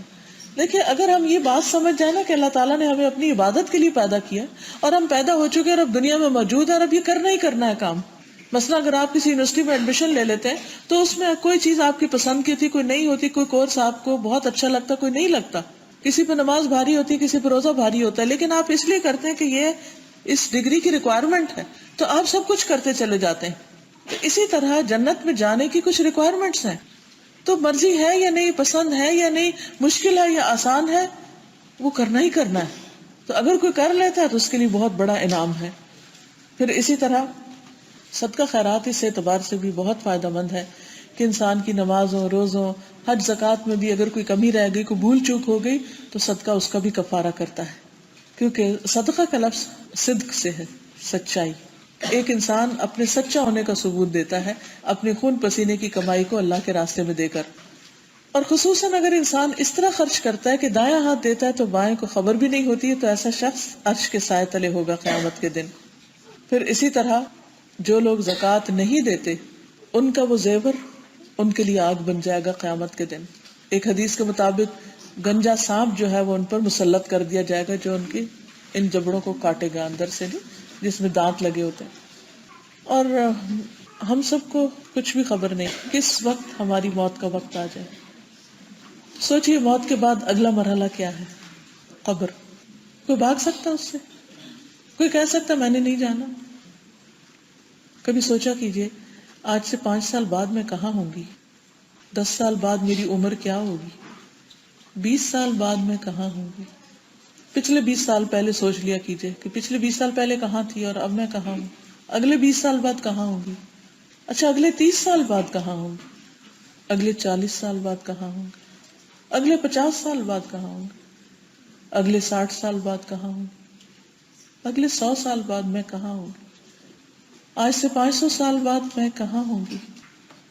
اس دنیا میں، ان گھروں میں، ان بیڈز پر ایسے ہی کھاتے پیتے مزے اڑاتے. کتنے ہی لوگ ہیں جو اسپتالوں میں پڑے ہوئے ہیں، کتنے ہی لوگ ہیں جو قبروں میں پڑے ہوئے ہیں، کتنے ہی ہمارے عزیز، دوست، رشتہ دار، پیارے، قریب رہنے والے، اتنے میٹھے لوگ جن کے ساتھ ہم دن رات اکٹھے رہتے تھے، جو ہماری اتنی کیئر کرتے تھے، کہاں ہیں وہ؟ قبر میں. ہمیں بھی وہیں جانا ہے اور اس سے کوئی بھی بھاگ نہیں سکتا. گھروں کی کتنی فکر ہوتی، سوچ رہے ہوتے ہیں اب روف چینج کرنا ہے، اب ونڈوز چینج کرنی ہے، یہاں ڈرافٹ ہو گیا ہے، یہاں سردی آ رہی ہے، وال پیپر چینج کرنے والا ہے، فرنیچر پرانا ہو گیا ہے، فلاں چیز چینج کر دینی چاہیے. کتنی چیزیں ہم گھر کے بارے میں روز سوچتے رہتے ہیں. اب فلورنگ ٹھیک نہیں ہے، کارپیٹ چینج ہونے والے ہیں، اینڈ لیس کام، کچھ نہ کچھ چلتا ہی رہتا، کچھ نہ کچھ ختم ہوا ہی رہتا. تو وہ تو اگر آپ خود نہیں بھی کر سکتے تو کوئی بھی آپ کے لیے کر دیتا ہے. لیکن سچ بتائیے، اپنے آپ سے پوچھئے خود اور اپنے آپ کو جواب دیجئے. مجھے تو نہیں چاہیے آپ کا جواب، لیکن اپنے آپ سے سوال کیجئے اور پوچھئے کیا اتنا ہی میں اپنی قبر کے بارے میں، جو اس کے بعد کا گھر ہے میرے لیے، اس بیڈ روم کے لیے بھی سوچتی ہوں کہ وہاں کیا ہے، وہاں تکیہ کیسا ہوگا، لحاف کیسا ہوگا، نیچے کیا بچھا ہوگا، اندھیرے کے لیے کیا ہوگا، وہاں کون ساتھ ہوگا، کیا وہ تنہائی کا گھر نہیں، وہ کیڑوں کا گھر نہیں، وحشت کا گھر نہیں. ہم نے کیوں آنکھیں بند کی ہوئی ہیں اس بیڈ روم سے؟ کیا ہمیں یقین نہیں کہ ہم نے جانا ہے وہاں؟ مرنے کے بعد جب روح ساتھ چھوڑ دیتی ہے انسان کتنا بے بس ہو جاتا ہے. حدیث میں آتا ہے کہ میت کو جب اس کی قبر میں رکھا جاتا ہے تو وہ جانے والوں کے جوتوں کی آواز سن رہا ہوتا ہے کہ سارے چلے گئے، بچے اور بھائی اور باپ اور سب چلے گئے واپس، اور وہ وہاں اکیلا. یا ایسے کوئی آپ کو جنگل میں جا کے چھوڑ آئے. اگر وہ مومن ہوتا ہے تو نماز اس کے سرہانے آ جاتی، ادھر سے آ کے اس کو پروٹیکٹ کرتی اوپر سے. روزہ دائیں طرف آ جاتا ہے، زکوٰۃ بائیں طرف آ جاتی، دیگر نیک کام، صدقہ، خیرات اور نفل وغیرہ وہ اس کے پاؤں کی طرف آ جاتے ہیں. جو بھی لوگوں کے ساتھ وہ اچھائیاں کرتا رہا، اچھے اچھے کام کرتا رہا، وہ سب پاؤں کی طرف آ جاتے ہیں. اس کے پاس اگر کوئی چیز سرہانے کی طرف سے آئے تو نماز کہتی ہے میری طرف سے آنے کا رستہ نہیں. نماز وہاں ایک چوکیدار بن کے کھڑی ہوتی, نو وے, ادھر سے رستہ نہیں. تو دائیں طرف سے جاتا نو انٹری, روزہ کہتا ہے ادھر سے نہیں آ سکتے. بائیں طرف سے آتا زکوٰۃ کہتی ہے نو انٹری, ادھر سے نہیں آ سکتے. پھر دونوں پاؤں کی طرف سے آ جاتا ہے تو نیک اعمال, صدقہ, نماز, نیکی اور لوگوں سے اچھا سلوک, وہ کہتے ہیں ہماری طرف سے نہیں آ سکتے, کوئی رستہ نہیں. اور طبرانی کی روایت میں ہے کہ آدمی کے پاس اس کی قبر میں آ جاتا ہے, جب اس کے سرہانے کی طرف آ جاتا ہے تو قرآن مجید کی تلاوت دھکیل دیتی ہے. یعنی دوسری روایت میں نماز کے علاوہ قرآن مجید کی تلاوت بھی سر کی طرف ہے. جب دونوں ہاتھوں کی طرف سے آ جاتا ہے تو صدقہ دھکیل دیتا ہے, پاؤں کی طرف آ جاتا ہے تو مسجد کی طرف جانا دھکیل دیتا ہے. اور اس طرح وہ شخص امن میں, سکون میں, پروٹیکٹڈ سویا رہتا ہے جتنے 100 سال تک قیامت نہیں آتی. عزیز بہنوں, دنیا کا وقت سب سے چھوٹا ہے جو ہم یہاں گزار رہے ہیں. قبر, یہاں کئی پرانے قبرستان ہیں. ایک دن میں کسی یونیورسٹی میں گئی تھی تو وہاں پر 300-400 سال پرانا قبرستان کوئی تھا. تو میں یہ سوچ رہی تھی کہ پتہ نہیں کیا گزر رہا ہوگا ان قبروں پر, پتہ نہیں اندر کیا ہو رہا ہوگا. ہم تو مٹی میں ڈال کے بھول جاتے ہیں نا, اور کوئی پلٹ کے پوچھتا بھی نہیں. اور پوچھنے والے کون ہوتے ہیں؟ ایک جنریشن, 2 جنریشن.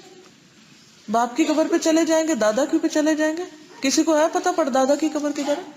کسی کو نہیں پتا. کون جاتا ہے, کون پوچھتا ہے, کس کو یاد آتا ہے؟ کسی کو بھی نہیں یاد آتا. وہ تنہائی کا گھر ہے, اکیلے رہنا ہے وہاں. اس کے لیے آج دنیا میں ہمیں کچھ کرنا ہے, اپنے لیے خود کچھ کر لیں. یہ آج کے آرام اور آج کی سستی کل کے لیے بہت بڑی مشکل کا سبب بن سکتی. اسی طرح اگر فرض ادائیگی حج کی رہتی ہے تو اس کی بھی فکر کرنی چاہیے, کیونکہ انسان کو نہیں پتا کہ اگلے سال کیا ہو جائے, اور حج پچھلے سارے گناہوں کی معافی کا ذریعہ بھی بنتا ہے. تو بہرحال جتنے بھی ہمارے فرائض ہیں ان کی ادائیگی, حرام چیزوں کو حرام سمجھ کے ان کو چھوڑنا, چھٹنے نہیں تو ان کی دعا مانگنا, اور پوری کوشش کرنا اس جگہ کو چھوڑ دینا جہاں انسان حرام سے نہیں بچ پا رہا. اور پھر قبر کی تیاری اور جنت میں جانے کا شوق. اب دیکھیں کہ ایک نہیں کئی حدیثیں اس طرح کی ملتی ہیں جس سے پتہ چلتا ہے کہ صحابہ کو جنت میں جانے کا بہت شوق تھا, اور وہ اس کے لیے سوچتے رہتے تھے, پلان کرتے رہتے تھے. ہمارے شوق کچھ اور طرح کے, شادی کا شوق ہے, شادی ہوگی تو بچوں کا شوق ہے, بچے ہو گئے تو ان کے چھوٹے چھوٹے شوق ہیں, ان کو اچھے اچھے کپڑے پہنانے کا شوق ہے, ان کے ساتھ کھیلنے کا شوق ہے. پھر حتیٰ کہ دادا دادی بن جائے تب بھی آخرت کی فکر کم اور دنیا کے شوق زیادہ. پچھلے دنوں ہماری ایک بہن ہے تو وہ جاتی ہیں بوڑھے لوگوں کی کیئر کرنے کے لیے.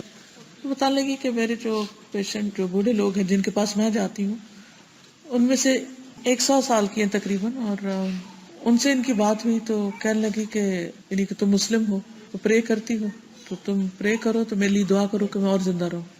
حقیقت یہ ہے کہ انسان 100 سال بھی جیے تو مرنا نہیں چاہتا, اور وہ لائف کیا ہے کہ جس میں وہ خود اٹھ کے چل نہیں سکتی, ہر چیز میں محتاجی ہے, پھر بھی جینا چاہتی. یود احدہم لو یعمر 1000 سنہ. لیکن اصل زندگی تو آخرت کی زندگی. اللہم لا عیش الا عیش الآخرہ, اصل زندگی آخرت کی زندگی. تو آپ خود کیلکولیٹ کر لیں کتنے باقی ہیں. میں نے اس لیے پچھلی بات نہیں کہ وہ تو گزر گئے تو اب ہاتھ میں آتے ہی نہیں نا جو گزر گیا. اب تو جو اگلی ہے اس کو دیکھ لیں. آپ مثلاً اپنے آپ کو ایک فرضی عمر دے لیں, جی میں تو ابھی 5 سال ہوں بس, تو 5 سال کا کاؤنٹ ڈاؤن سوچیں کہ اگلے سال کیا کرنا ہے, پھر کیا کرنا ہے, پھر کہاں کھڑی ہوگی میں, ختم بس. کیونکہ اسی عرصے میں ہی چلے جانا نا. اور اگر اس دوران زندہ بھی رہیں تو بعض اوقات تو زندگی بھی, کتنے لوگ ہیں جو کوما میں پڑے رہتے ہیں کئی دنوں تک یا مہینوں تک. کتنے لوگ ہیں جو زندہ ہوتے ہیں ان کو ہوش ہی نہیں ہوتی بیچاروں کو, ان کو کوئی پتہ نہیں کیا کھا رہے ہیں کیا کر رہے ہیں, چل نہیں سکتے, بول نہیں سکتے, کچھ کہہ نہیں سکتے. انہوں نے مجھے بہت ساری ایسی باتیں بتائیں جو اتنی عبرت کی تھی, میرا دل چاہتا ہے کہ کبھی وہ آپ سب کو بتائیں. ہمیں پتہ بھی ہوتی ہے, ہم نے کچھ سن بھی رکھی ہوتی, لیکن بعض اوقات ایٹ اے اسٹریچ انسان سنتا ہے تو دل دہل جاتا ہے. وہ بعض پیشنٹس کا یہ بتا رہی تھی کہ جو بالکل اکیلے ہوتے ہیں نا گھروں میں, تو کہتی ہے کہ 7:30 بجے ہم ان کو ٹک ان کرتے ہیں بیڈز میں. وہ کہتے ہیں کہ بعض سونا نہیں چاہتے, وہ کہتے نہیں ابھی نہیں ہم نے لیٹنا, آپ ہمیں نہ, کہتے نہیں but we have to go home, ہم نے گھر جانا, ہماری ڈیوٹی ختم ہو رہی ہے, ہم آپ کو سلا کے جائیں گے. پیمپر لگاتے ہیں اور بیڈ میں ڈال دیتے ہیں, اور صبح یہی جا کے اٹھاتے ہیں اور یہی چینج کرتے ہیں. اب پوری رات اکیلے, نیند نہ آئے تب بھی لیٹے ہیں, اپنی مرضی سے اٹھ کے کہیں جا نہیں سکتے, اگر بھوک لگی ہے تو کچھ ہاتھ اٹھا کے کھا نہیں سکتے, ہر چیز میں محتاجی. تو یہ تو دنیا کی قبریں ہو گئی نا ایک طرح سے، زندوں کی قبریں، سارا سارا دن تنہا ہے. تو ہمارے پاس کوئی چارہ نہیں سوائے اس کے کہ ہم اپنے اندر ضروری تبدیلیاں کر لیں، جو ہم سے مطلوب ہے وہ ہم کر لیں، غفلت میں نہ پڑے رہیں، سستی نہ کریں، صرف دنیا کا شوق نہ رکھیں، آخرت کا شوق بھی رکھیں، اور اس کے لیے کرنے کے کام کریں، فرائض کی پابندی کریں، اور فرائض کی ادائیگی کے ساتھ نیکی کے دیگر کام، صلہ رحمی، رشتہ داروں سے اچھا سلوک کرنا، زبان کی حفاظت کرنا، دوسروں کو معاف کر دینا، حلال اور حرام کا علم حاصل کرنا، کیونکہ جب تک یہ پتہ ہی نہیں ہوگا کہ اللہ نے کیا کیا حرام کیا تو کیسے بچیں گے. تو اللہ تعالیٰ سے دعا ہے کہ وہ ہمیں عمل کی توفیق عطا فرمائے. وآخر دعوانا ان الحمد للہ رب العالمین. کسی نے لکھا سالگرہ کرنی چاہیے. میرا ان سے سوال یہ کہ کیا نبی صلی اللہ علیہ وسلم سالگرہ کرتے تھے؟ نہیں کرتے تھے. ہم ان کی امت ہیں، ہم کیوں کریں؟ کہتی ہے میرے دیور سے گناہ کبیرہ کا ارتکاب ہوا، اس کے نتیجے میں اس کی بیٹی ہے. بچی کی ماں کہتی ہے یہ تمہاری بیٹی ہے اور تم اس کو اپنے طریقے سے اسلامی لحاظ سے پال سکتے ہو، لیکن خود وہ مذہب بدلنے کو تیار نہیں، اہل کتاب میں سے ہے. میں نے زبردستی دیور کے پیچھے پڑھ کر اس کا نکاح کروایا، مگر باقی گھر والے اس کو قبول کرنے کو تیار نہیں. کہتے ہیں نہ بچی کی اسلام میں گنجائش ہے نہ اس نکاح کی. بچی کا کیا قصور ہے؟ ٹھیک ہے اس کو ولدیت نہ بھی ملے، لیکن ایک شخص اگر ہماری وجہ سے مسلمان ہو جائے تو اس کا ثواب آپ کو پتا ہے کہ کیا ہو. ڈزنٹ میٹر وہ شخص کون ہے، وہ حلال کا یا حرام کا. تو اگر ایک بچی آپ کو مل رہی ہے تو آپ کو چاہیے کہ آگے بڑھ کر اس کو اڈاپٹ کریں، اس کو مسلمان کریں، اس کے مسلمان کے طور پر پروان چڑھائیں، کیونکہ یہ ایک بہت بڑی نیکی ہے. آپ کو معلوم ہے کہ کتنے کرسچن مشنریز مسلمانوں کے بچوں کو لے کر ان کو کرسچن بنا لیتے ہیں، محنت سے، اچھے اخلاق سے. فرق کس چیز کا ہے؟ ہم صرف اپنی دنیا کے پیچھے پڑے ہوئے ہیں اور ان کو اپنے دین کو پھیلانے کا شوق ہے. تو ہمارے اندر کیوں نہیں آخرت کی نجات کی فکر اور کسی اور کی آخرت کی فکر؟ اگر اس بچی کو آپ چھوڑ دیتے ہیں، کوئی بھی لے جاتا ہے، تو پھر آپ دیکھیے کہ کیا ہوگا، کیا پلے گی، کہاں ہوگی، شاید کوئی اسے کلمہ پڑھانے والا بھی نہ ہو. اور اگر نکاح اس نے کر لیا ہے دیور نے اور وہ اہل کتاب میں سے عورت، تو نکاح ویلڈ ہے. کیا سوچ پر انسان کی پکڑ ہے. جیسے وسوسے آتے ہیں نا، برے برے خیال آتے ہیں، تو جب تک انسان منہ سے نہیں نکالتا تو معاف کر دیے جائیں گے. لیکن اگر انسان کسی کے بارے میں برا گمان رکھتا ہے اور اس کو یقین سمجھ کے رکھتا ہے اور پھر اس کے مطابق اپنا عمل کرتا ہے تو اس سوچ پر پھر پکڑ. اسی طرح وہ سوچ جو شرک پر مبنی ہے یا نفاق پر مبنی ہے تو وہ بھی قابل مؤاخذہ ہے. ظن بھی ایک سوچ ہوتی ہے نا، ظن، گمان. تو کسی کے بارے میں برا گمان رکھنا چاہے اس کی بھی اجازت نہیں ہے. اگر آئے تو اس سے فوراً نکالنا چاہیے. پلیز عورت کے سطر کے بارے میں بتا دیں کہ عورت کو اپنے گھر کے اندر بھی بال ڈھانپ کر رکھنے چاہیے. نہیں، ایسا کچھ بھی نہیں ہے. گھر کے اندر جہاں کوئی نامحرم نہ ہو تو اس کو بال ڈھانکنے کی ضرورت نہیں ہے. اگر ڈھانکنا چاہے تو اس کی مرضی، نہیں تو نہ صحیح. اشراق اور چاشت کیا دو نمازیں یا ایک؟ دیکھیے اگر آپ سورج نکلنے کے 10 منٹ بعد پڑھتے ہیں نا فوری طور پر تو وہ اشراق ہے، مطلب سورج نکلنے کے بعد کی پہلی نماز. اور اگر آپ ذرا دن چڑھے پڑھتے ہیں جب دھوپ زیادہ تیز ہو جاتی تو اس وقت اس کو چاشت کہتے ہیں. ایک ہی نماز ہے، بیسیکلی ٹائم کے فرق سے نام فرق ہے. قرض حسنہ کے بارے میں بتائیں. قرآن مجید میں آتا من ذا الذی یقرض اللہ قرضا حسنا فیضاعفہ لہ اضعافا کثیرہ. کون ہے جو اللہ کو قرض حسنہ دے اور اللہ تعالیٰ اس کو کئی گنا زیادہ بڑھا کر لوٹائے. یعنی اللہ سبحانہ وتعالیٰ کے راستے میں، دین کی خدمت میں جب انسان کچھ خرچ کرتا ہے تو اس کو اللہ تعالیٰ اپنے ذمہ قرض لیتا ہے. جو باقی انسانوں کی ضروریات کو پورا کرنے کے لیے آپ دیتے ہیں وہ تو انسانوں کے اوپر ایک طرح سے آپ قرض چڑھا رہے ہوتے ہیں، لیکن جس میں انسانوں کا نہیں صرف دین کی ترقی اور دین کا فائدہ ہوتا ہے وہ پھر اللہ سبحانہ وتعالیٰ آپ کو کمپنسیٹ کرتے ہیں. جو نمازیں قضا ہو گئی ہیں کیا پڑھ سکتے ہیں؟ مثلاً وقتی نماز آپ سے کوئی قضا ہو گئی ہے، صبح اٹھی نہیں، آنکھ نہیں کھلی، تو جو ہی کھلے فوراً آپ قضا پڑھ لیجیے. لیکن اگر کچھ پچھلے سالوں کی ایسی قضا ہے جن کا آپ کو کوئی حساب شمار ہے نہیں تو کثرت سے نوافل پڑھیے، کیونکہ یہ نفل آپ کے پچھلی نمازوں کی کمی کو انشاءاللہ پورا کر دیں گے. اور توبہ بھی کیجیے، صدقہ خیرات بھی کیجیے، کیونکہ جو کمی ہو گئی ہے وہ تو کمی ہے، اللہ سبحانہ وتعالیٰ اس کو اپنی رحمت سے پورا کر دے گا. ایسا ہے کہ الحمدللہ دعا جو ہوتی ہے اس سے تقدیر بھی بدل جاتی ہے. تو ہم نے یہ کوشش کی ہے کہ مختلف دعائیں جو سنت سے ثابت ہیں ان کو عام کیا جائے. تو الحمدللہ یہ نماز کے بعد کے اذکار ہیں، یہ اردو ترجمے کے ساتھ اور یہ بلو والے انگلش ترجمے کے ساتھ. اس کو پوسٹر کی شکل میں چھپایا گیا ہے کہ آپ اس کو گھر لے جا کر اپنے نماز جہاں پڑھتے ہیں اس کے قریب کہیں لگا دیں، جب پوری نماز ہو جائے تو یہ ساری دعائیں پڑھ لیں تو انشاءاللہ ایک سنت بھی پوری ہو جائے گی، اجر بھی زیادہ ہوگا، اور جو کچھ ان میں مانگا گیا ہے وہ بھی آپ کو انشاءاللہ ملے گا، کیونکہ نماز کے بعد دعا قبول ہوتی۔ اسی طرح گناہوں کو کس طرح دھویا جائے، جو ہو چکی نمازیں قضا ہو چکی ہیں اور غلط کام ہو چکے، ان کی معافی کیسے مانگی جائے، تو اس کے لیے کتاب ہے بہت اچھی، گناہوں کو دھونے والے اعمال، خود بھی پڑھیے اور دوسروں کو بھی آپ تحفہ دے سکتے ہیں، کیونکہ گناہ ہمارے رزق کے راستے میں بھی رکاوٹ ہوتے ہیں۔ گناہ جو ہے وہ ہمارے لیے دکھوں، تکلیفوں، پریشانیوں کا سبب بنتے ہیں، کانٹے جو ہمارے رستوں میں بکھر جاتے ہیں، تو ان کو دھو ڈالنا چاہیے۔ پھر اب رجب کا مہینہ ہے، تو رجب اور اس میں جو شب معراج ہوئی تھی اس کا کیا اسلامی حکم ہے، اس پر ایک بہت خوبصورت کتاب ہے، آپ اگر پڑھیں اور گھر والوں کو بھی پڑھائیں تو انشاءاللہ اس پر آپ کو معلومات ملے گی۔ پھر انشاءاللہ آئندہ رمضان آنے والا ہے، قریب ہے رمضان، تو رمضان اور خواتین چھوٹی سی کتاب ہے، یہ بھی آپ لے سکتے ہیں۔ پھر رمضان میں کرنے کے کام، پھر اسی طرح شہر رمضان، اس میں رمضان کے مہینے کی جو فضیلت ہے اور اس میں جو جو کرنے کے کام ہیں، کس طرح رمضان گزارنا چاہیے، یہ کتاب بہت سمپل اور آسان سی ہے۔ آپ یہ بھی کر سکتے ہیں کہ رمضان سے پہلے ہی اس کو پڑھ کے رکھ لیں اور اپنے پوری پلاننگ کر لیں، اور یہ بھی ہے کہ رمضان میں دوبارہ اس کو پھر ایک ایک چیپٹر جو ہے ریوائز کر لیں۔ بلکہ بہت اچھا ہوگا اگر آپ اپنے گھروں میں اپنے ہمسایوں، نیبرز کو بلا کے چھوٹے چھوٹے سرکل کریں اور کتاب کو پڑھ کے ایک دوسرے کو سنا کے اپنے تیاری اچھی سی کر لیں، ایک اجتماعی تیاری، تو اس سے بھی انشاءاللہ آپ کو فائدہ ہوگا۔ سبحان اللہ والحمد للہ ولا الہ الا اللہ واللہ اکبر ولا حول ولا قوة الا باللہ العلی العظیم۔